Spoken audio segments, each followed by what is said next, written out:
Okay, and welcome once again to another episode of Tiger TV. Well, it just keeps getting better and better, really. Today I'm surrounded by Glenelg Football Club royalty, I would have thought. Chris Duthy on my left and the great Peter Carey on my right. G'day, boys. How are you? Tone, how are you? I'm great. Good to be here, Tony. Great to see you both looking fit and well. Well, anyway. Now, we'll start on my left here. Chris Duthy, tell me and tell us all how your football journey led you to Glenelg Footy Club. Briefly, Tone, grew up in Broken Hill playing football and got to the league ranks up there and was recruited by Glenelg in 1981 by John Robinson and Brian Corcoran. Remember those guys well? I do remember categorically when we first met you, Stephen Kernahan, Chris McDermott, myself, a few other guys, Peter Maynard, and we thought, who's this bloke from Broken Hill with a big tattoo? Looked a bit rough around the edges and like drinking beer, Chris. What are your early memories of that time? Yeah, Tone, when I first got to Glenelg, it was a bit odd just being a bit of a loner, living on my own at the time, and thanks to all you guys, you all sort of took me under your wing and got me involved, which made it a lot easier. But yeah, I think I had a pair of K26s. KT26s? I think they were, yeah. $15 from Kmart at the time? Yeah, so, and a blue singlet, so probably looked a bit average. Now, Tony, I know you're doing the interview, but I'd like to also mention that I think Duth played his first game on me. He was in the back pocket, I was in the forward pocket, and I must admit I made him look pretty good that day. That was an internal trial. Internal trial at Norwood Oval, and Duth debuted very well that day. You weren't renowned. I must thank you for that, mate. That's all right. Got me a start on it. Mind you, that gave a lot of people a start. Super wasn't renowned for his pre-seasons as far as I remember, but we'll come back to that later as well. Well, actually, why don't we go to Peter now? Obviously, looking at a bit of stuff up about you today, Super, and you're a GOG. You're a great of Glenelg. There's only 16 of them, and you're one of them. Tell us how you end up at Glenelg. I remember you with long, flowing black hair. How did you end up here? Long story, but I grew up in Warrnambool from age 6 to 14. My dad got a job offer in Adelaide.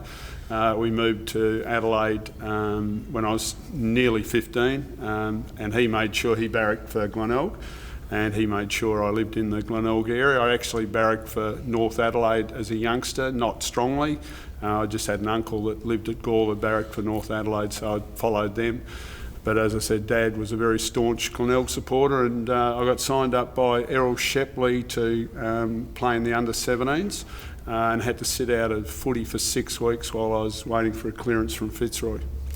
Is that right? Well, I didn't know that. I've learned a couple of things there, including the fact that you were a North Adelaide barracker, which is quite ironic considering we've only won 4 flags and 3 of them have been against North Adelaide. And last time I checked, you're the only Glenelg footballer to play in 3 premierships. That must give you, underneath, a certain sense of satisfaction, Sue. Oh, I just feel very lucky, Simo. I've played in 2 of the best eras ever of Glenelg footy, and that was certainly the early 70s and then the mid-80s, and I was lucky to play in those 2 eras and with some fantastic players. So I feel very fortunate to be the only player that's played in 3 premierships. When you look back now, and both of you guys were a very important part of it, we had a group of guys that came together that just seemed to click, not only on the ground and asked a lot of each other, but probably asked a lot of each other off the ground as well. Like, it was quite difficult going home at times. Did you remember incidents like that, Chris? Yeah, it was a great place to be around, that was for sure. For me personally, I just loved being around the place. I think I was always smiling, and it was just a fantastic bunch of guys. And yeah, you're right, it was just that mix of players, young and old, and tough and good. I think it all came together for us. And you played 200 games for the club, Duth. What does that mean to you today? It's something you look back on as you get older, for sure, and think you think how you got through it. To be honest, you're just proud and honoured that you got the chance to play with all your mates, and get to 200 was a special thing for me. And I must say, this is not about me, but I played 225, you played 221. That's 426 games, and we still haven't caught up with the great man on my right here. 448 games, really. How did you do that, Super? There must be some trick to it. I've really got no idea, Simo. Obviously, it wasn't my pre-season training, which you've already mentioned. Certainly, my durability probably had something to do with it. I didn't miss 2 games in a row in my whole career. Really? So there were some seasons that I was playing 25 and 26 games. So very fortunate with injuries. I loved what I was doing. As Duthy said, I loved the club, loved being involved here, and I look back now, and the club gave me so much over those 18 years that I've played that I wouldn't have done it any other way, and just had an absolute ball here. Well, I don't want to bring you down a peg or two, Super, but I will. I mean, for everything you achieved in your football career, you didn't achieve one thing that Chris Duthy and I did, and that's to play AFL football. All but it. Minutely, 3 games each I think we played. We chalked up 6 between us. But do you have any sort of regret that you didn't play AFL football or VFL? Only a very small one, and certainly when I was playing, and I was probably a bit too old to go when you guys went, Victoria wasn't a big deal. There was very few players that left South Australia to play in Victoria. There's a handful, 3 from Woodville left about the same time, Blight, Huppets and McKellar. Yep. We didn't lose a player at Glenelg until probably Stephen Kernahan and Tony McGuinness went in 86. Russell Ebert didn't go till he was 29. Rick Davies didn't go until late in his career. Nord hardly lost a player. So the top clubs didn't lose players. We had a very strong competition.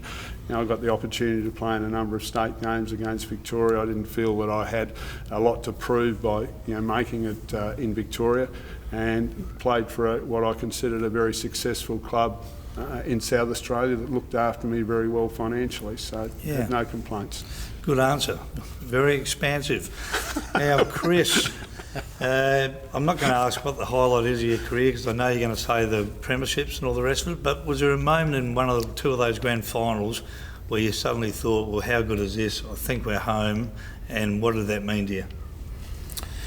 Yeah, I think at the time, Glenelg had played in a lot of grand finals, and we hadn't won a lot, and there was a sense of there was that pressure, but I think once we got into that last quarter, and it was a big relief, I think, for all the players. It was just a big thing for Glenelg at the time to get another flag, given the amount of grand finals that we had played in and not got over the line. So I think just for the whole area and everything, and obviously all the players, but it was just a fantastic time, especially after the 85. It was very exciting.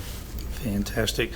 So, biggest moment in those grand finals, something that just comes to mind, maybe something that you haven't mentioned before, or just a single moment, maybe holding up the Premiership Cup, or what about 73? Let's go to 73 first. Some special moments probably in all of them. 73 was only my 3rd year of league footy, first final series Glenelg played in, so we played in the Premiership and won it, which was... I thought it was going to be pretty easy. But probably the most significant part for me, apart from Cornsey kicking a goal with a couple of minutes to go, I remember when North hit the front, looking around the ground, and there was a lot of tired players out in the ground, and that was at the 29-minute mark, and I thought, God, I just hope we've got a little bit left to come back and kick a goal. And as we know, Cornsey took the mark, kicked straight, and John Sandland kicked a goal straight after that to win. So that moment when North hit the front after we'd led most of the last quarter, the 29-minute mark, was a moment I remember a lot. 85, there's no particular moments. It's a bit like Duthy. I think we're under a lot of pressure. That was my 7th grand final, I think, then, and only had won the one in 73. And to feel comfortable after half time when we just started to get on top of North, and that felt really good. It felt like it was a whole heap of pressure released, and 86 is probably the most fun I've had, going out there. We're underdogs, we weren't expected to win, and to absolutely kick them off the park was fantastic. It really was. There's been a couple of lowlights, though. Of course, we lost some grand finals we probably should have won.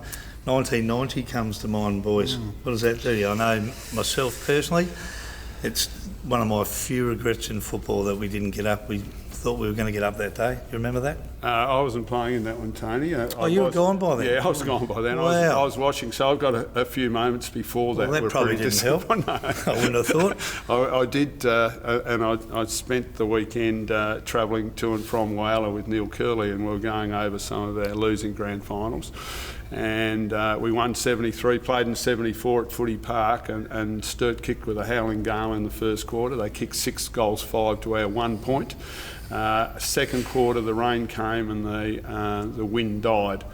We got within a kick at 3/4 time, and Sturt, I think, won by 2 goals or less than 2 goals. So that was really disappointing. But I didn't think luck, and I think you need a little bit of luck in finals. 75, I thought we had by far the better side, and we got beaten by Norwood. Very unfortunate as a day, and the wind was very tricky at Footy Park before all the stands were finished, and Fred had a particularly bad day in front of goal. Norwood got a couple of lucky breaks late in the last quarter, and Curl still talks about a move he made. He moved Wayne Phillips from centre half back into the ruck, and moved him off Ross Dillon, and Ross Dillon had a number of kicks in the last quarter, and Curl thinks that's one of his biggest mistakes ever in footy. I must agree with you, Curls. I think you got that one wrong. Anyway, there we go. Now, quickly, just on the personal side, guys. Chris, father of 4 children currently, about to be 5 pretty soon, and also got your own business. Tell us about that, building. Tone, I've been out building since 1988, so coming up near 30 years, so that's still going okay. And yeah, personally, got... Apparently a lot of things are still going okay. Just about to have a new child, that's working obviously very well for you. Yeah, it's been a whirlwind 3 years. We're going to have three children under 3. So and good luck with that. Life's busy. Very, very busy. And Soup, obviously older children, and now let's get this right, CEO or General Manager of Youth Opportunities. Yeah, CEO of Youth Opportunities, which is a not-for-profit organisation that helps 15 and 16-year-old kids. Great program, been there 3 years, really enjoy it. You know, one of my special things, I think, Simo, with my kids is still being able to come down to the footy on Saturday afternoon and watch Glenelg play. And you'll probably ask me the question, you'll probably had the question coming, but just been thrilled with the way that Glenelg Footy Club's playing this year, and to be in 4th spot. Really important game this Monday against North. They've been our bogey side out at Prospect, and really expecting a good effort. And if we can knock North off at Prospect, we can really start thinking about playing finals footy this year, which would be sensational. Good call, I think. Soup. Well, Chris, any advice for the current day footballer? I know you get to the odd game when you can, down here on the hill with the rest of us.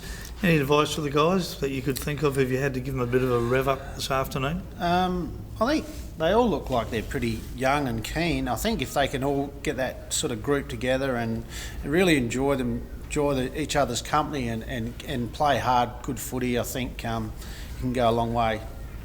I think you're on the ball there. Well, I just want to say that I think we're honoured today to have these 2 guys here, both members of our Hall of Fame. We have Gog here, great of Glenelg, Peter Carey, 448 games.